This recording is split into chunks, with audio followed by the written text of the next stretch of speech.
you know we got to say fly, Eagles, fly around these parts. That's what happens when you marry into a Philadelphia family. You're a 40. You're a Niners fan since the switch was quick. Wow. The switch was quick. It'd be your own family that puts you on blast. You guys, we're not football analysts in this studio. Let's talk about some hoops, shall we? Because we have a rematch here of the Western Conference Finals a little bit later tonight on ESPN. But you look at the play-in picture in the Western Conference. The Mavericks, the Kings, the Timberwolves, and the Suns. Chiney, is there a team that you think that's in that range that could be really dangerous when it comes to the postseason? A number of them. You look at them right here. I like the Mavericks because when Luka comes back and they get a little bit healthier, I know they have a blow without Derek Lively II, but still they have upward mobility. The Kings, they're trending upward as well. DeMatteis has been great. DeMar DeRozan as well.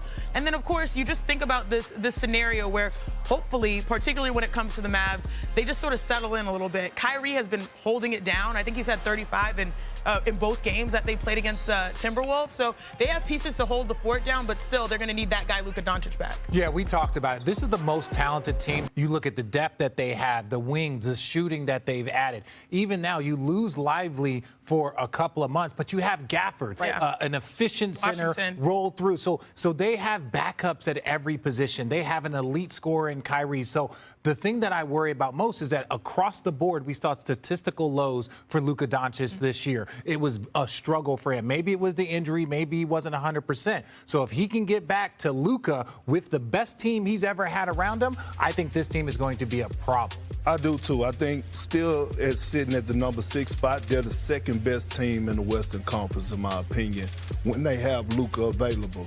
And because they addressed some issues that they needed to address this offseason, and they got the depth, right? Adding Spencer Dinwiddie, who could come in off the bench and give you some big moments. Also, Quentin Grimes, he's been shooting the lights out. You're like, they have the depth. Even Klay Thompson, right? He hasn't played well, but we know in certain moments, Klay can turn. You can't leave him open. So, and even with Luka not being the Luka that we've been seeing over the last 2 years, they still have an opportunity. They still got a guy that's capable of being the best player on the floor every single night in Kyrie Irving. It feels like health has been the biggest issue for the Dallas Mavericks. If we weren't talking about their health, we'd be talking about them as a much higher seed. I do want to go out, though, to Dallas now. That's where our Michael Wilbon, the Hall of Famer, is before this matchup between the Dallas Mavericks here and the Timberwolves. Did you agree, Wilbon? Is it the Dallas Mavericks that you think is the most dangerous play-in team right now?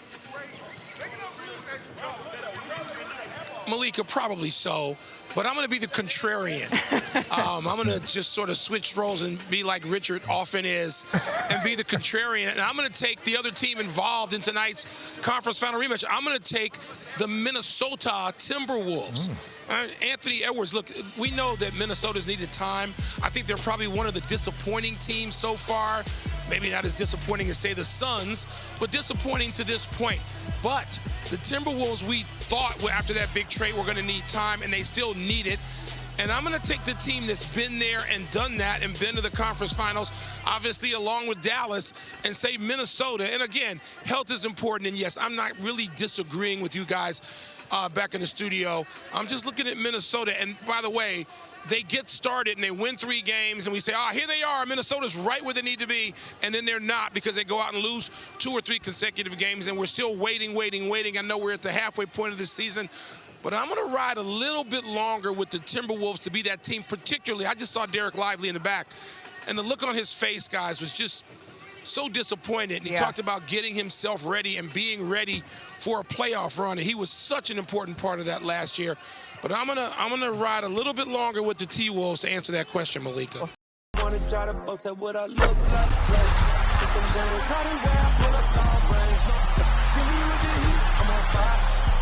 It's NBA, I'm here,